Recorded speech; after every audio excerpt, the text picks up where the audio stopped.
নারীদের কোনো সম্মান ছিল না।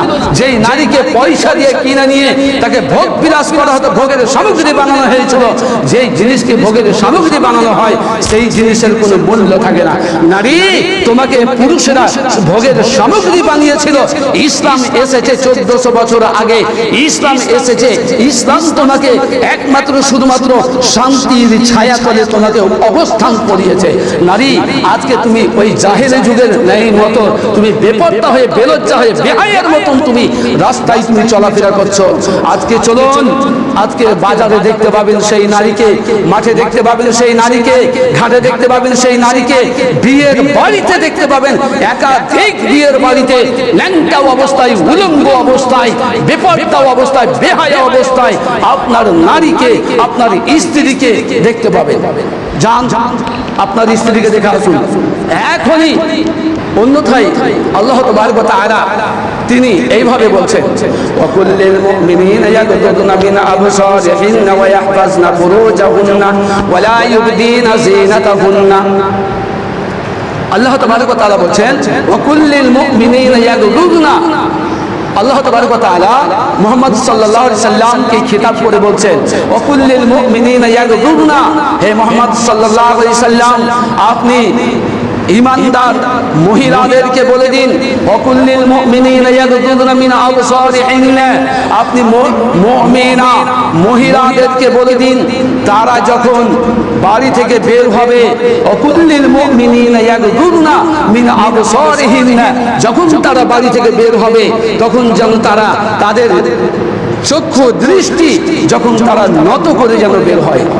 যখন তারা রাস্তায় চলবে তাদের চক্ষু যেন নিচু থাকে, যখন তারা রাস্তায় চলাফেরা করবে তখন যেন তাদের চক্ষু নিচু থাকে, তারা যেন অপর দিকে কারোর দিকে যেন দৃষ্টি না দেয়, নজর না দেয়।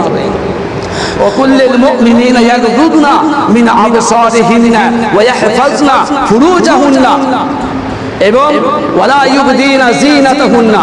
আল্লাহ তাবারক ওয়া তাআলা বলছেন, হে মুহাম্মদ সাল্লাল্লাহু আলাইহি সাল্লাম, আপনি বলে দিন যারা ঈমান এনেছে, যে সমস্ত নারীরা আল্লাহকে এক আল্লাহ বলে বিশ্বাস করেছে, আল্লাহর প্রতি আকীদা রেখেছে, ভরসা রেখেছে, তাদেরকে বলে দিন ইয়াগদুদনা মিন আবসারিহিন্না ওয়া ইয়াহফাজনা ফুরুজাহুন্না ওয়া লা ইউবদিনা যিনাতাহুন্না। আল্লাহ তাবারক ওয়া তাআলা রাসূলুল্লাহ সাল্লাল্লাহু আলাইহি ওয়াসাল্লামকে খিতাব করে বলেছে, মুহাম্মদ আপনি বলে দিন তারা যেন চক্ষুকে নিচু করে নেয় এবং তাদের লজ্জা স্থানকে যেন তারা হেফাজত করে। ওয়া লা ইউবদিনা যিনাতাহুন্না, তারা যেন তাদের লজ্জা স্থানকে হেফাজত করে, তাদের লজ্জা স্থানকে হেফাজত করে। সম্মানিত দিনী ভাই সকল, লজ্জা স্থানকে হেফাজত করা বলতে কি বোঝায়? ইতিপূর্বে আমি বলেছিলাম ওয়াকারনা ফি বুয়ুতিকুন্না ওয়ালা তাবাররুজনা তাবাররুজাল জাহিলিয়াতিল উলা। হে মহিলার দল, হে নারীর দল, ওয়াকারনা ফি বুয়ুতিকুন্না, তোমরা বাড়িতেই অবস্থান করো, তোমরা বাড়িতেই থাকো, তোমরা বাড়িতেই অবস্থান করো, বাড়িতেই থাকো। ওয়াকারনা ফি বুয়ুতিকুন্না ওয়ালা তাবাররুজনা তাবাররুজাল জাহিলিয়াতিল উলা। তোমরা জাহিলি যুগের মতন, জাহিলি যুগের নারীদের মতন তোমরা বেপরদা হয়ে, বেলজ্জা হয়ে, বেহায়া হয়ে তোমরা রাস্তায় চলাফেরা করো না। শুনুন, আজকে এই আয়াতের ভিত্তিতে যদি দেখা যায় তাহলে আজকে আমাদের নারীরা পর্দা করে না, বেহায়ার মতন, বেলজ্জার মতন, বেশরমের মতন রাস্তায় চলাফেরা করে। রাস্তায় দেখতে পাওয়া যায়, নারীকে পাওয়া যায়, শপিং মহলে পাওয়া যায়, নারীকে পাওয়া যায়, বাজারে পাওয়া যায়, নারীকেই পাওয়া যায়, যে কোনো জায়গায় শুধু নারীকেই পাওয়া যায়, বেপর্দা অবস্থায় পাওয়া যায়। অথচ আল্লাহ তাবারক ওয়া তাআলা বলেন ওয়াকারনা ফি বুয়ুতিকুন্না ওয়ালা তাবাররুজনা তাবাররুজাল জাহিলিয়াতিল উলা। রাসূল আল্লাহ তাবারক ওয়া তাআলা বলেন তোমরা জাহিলি যুগের মতন তোমরা বেহায়া হয়ে, বেপরদা হয়ে তোমরা বাড়ি থেকে বের হয়ে না। শুনুন, নারীদেরকে ইসলাম যে স্বাধীনতা দিয়েছে, ইসলাম যে মান দিয়েছে, সম্মান দিয়েছে, ইজ্জত দিয়েছে, পৃথিবীতে যত ধর্ম আছে, যত রীতি আছে, কোন নীতি, কোন ধর্ম কোন মহিলাকে স্বাধীন স্বাধীনতা দেয়নি, এতটা সম্মান দেয়নি।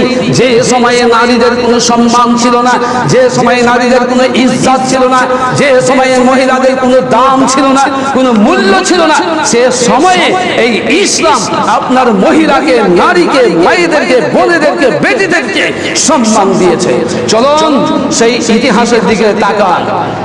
1400 বছর পূর্বের দিকে তাকান, 1400 বছর পূর্বের আগের ইতিহাসের দিকে দেখুন।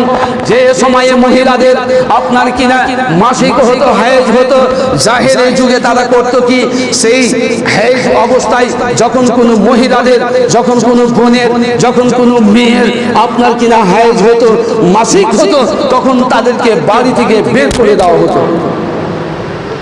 যে নারীদেরকে ভোগের সামগ্রী বানানো হয়েছিল, জাহিলি যুগে নারীদেরকে ভোগের সামগ্রী বানানো হয়েছিল। শুধু তাই নয়, নারী তোমাদেরকে কিনা বেচা করা হতো, নারী তোমাদেরকে কিনে নেওয়া হতো, তোমাদেরকে 8 দিনের জন্য, 10 দিনের জন্য, 20 দিনের জন্য, 1 মাসের জন্য নারী তোমাকে কিনে নেওয়া হতো, তোমাকে মূল্য দিয়ে কিনে নেওয়া হতো, তোমার সঙ্গে ভোগ বিলাস করে, তোমার সঙ্গে আনন্দ করে তোমাকে লাথি মেরে বাড়ি থেকে বের করে দেওয়া হতো। শুধু তাই নয়, যাকে মোহরানা দিয়ে বিবাহ করে বাড়িতে নিয়ে এসেছেন স্ত্রী করে, সেই স্ত্রীর যখন আপনার কিনা হায়েজ হতো, মাসিক হতো, তখন তাকে বাড়ি থেকে বের করে দেওয়া হতো। সেই নারী 5 দিন ধরে, 7 দিন ধরে, 3 দিন ধরে, 10 দিন ধরে বাড়ির বাইরে আপনার কিনা বাড়ির বাইরে খেয়ে না খেয়ে নিরুপায় হয়ে আপনার কিনা অসহায়ের মতন সে জীবন যাপন করত। সেই দিন নারীদের কোনো মূল্য ছিল না, সেই দিন নারীদের কোনো ইজ্জত ছিল না। এখনই আপনার স্ত্রী কাপড় পরে আছে, তার পেট পিঠ দেখিয়ে রাস্তায় চলাফেরা করে আপনার স্ত্রী করে।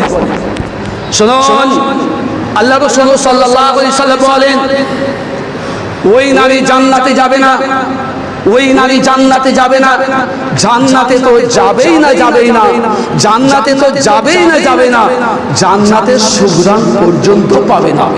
কোন নারী? যে নারী নেশাউন কাসিয়াতুন আরিয়াতুন, রাসূলুল্লাহ সাল্লাল্লাহু আলাইহি সাল্লাম বলেছেন, যেই নারী কাপড় পরিধান করে থাকে, যেই নারী কাপড় পরিধান করে থাকে তথাপি তাকে উলঙ্গ দেখা যায়। যে নারী কাপড় পরিধান করে থাকে তথাপি তাকে উলঙ্গ দেখা যায়। এই যে আপনার স্ত্রী কাপড় পরে আছে, এই যে আপনার স্ত্রী কাপড় পরে আছে, এই যে আপনার মেয়েটা কাপড় পরে আছে, তার পেট দেখা যায়, তার পিঠ দেখা যায়, তার হাত দেখা যায়, তার অঙ্গ প্রত্যঙ্গ দেখা যায়। এই যে আপনার স্ত্রী কাপড় পরে থাকার কারণে এই যে তার অঙ্গ প্রত্যঙ্গ দেখা যায়, তার পেট দেখা যায়, পিঠ দেখা যায়, এই নারী কোনোদিন জান্নাতে যাবে না।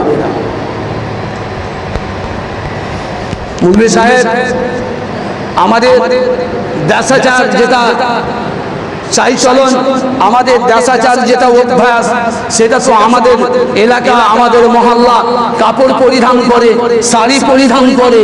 তাহলে শাড়ি পরলেই তো আমার মেয়ের, আমার স্ত্রীর, আমার বোনের তো পেট পিঠ তো দেখা যাবে, এটা স্বাভাবিক ব্যাপার। এই যে আপনার স্ত্রীকে দেখে আসুন, শাড়ি পরে আছে, আপনার স্ত্রীকে দেখে আসুন, ব্লাউজ পরে আছে, তার পেট দেখা যায়, তার পিঠ দেখা যায়, তার অন্যান্য অঙ্গ প্রত্যঙ্গ দেখা যায়। শুনুন, আপনি মোহর দিয়েছেন, আপনি মোহর দিয়েছেন, আপনি তাকে মোহরানা দিয়ে, ন্যায্য প্রাপ্য দিয়ে, তার অগ্রাধিকার দিয়ে, তার অধিকার দিয়ে আপনি কবুল করে বাড়ি নিয়ে এসেছেন। আর আপনার স্ত্রীর পেট, আপনার স্ত্রীর পিঠ, আপনার স্ত্রীর অঙ্গ প্রত্যঙ্গ অপর পুরুষ দেখে আনন্দ করবে, অপর পুরুষ দেখে উপভোগ করবে। আপনি পুরুষ না, আপনাকে রাসূলুল্লাহ সাল্লাল্লাহু আলাইহি ওয়াসাল্লাম দায়ুস বলেছেন।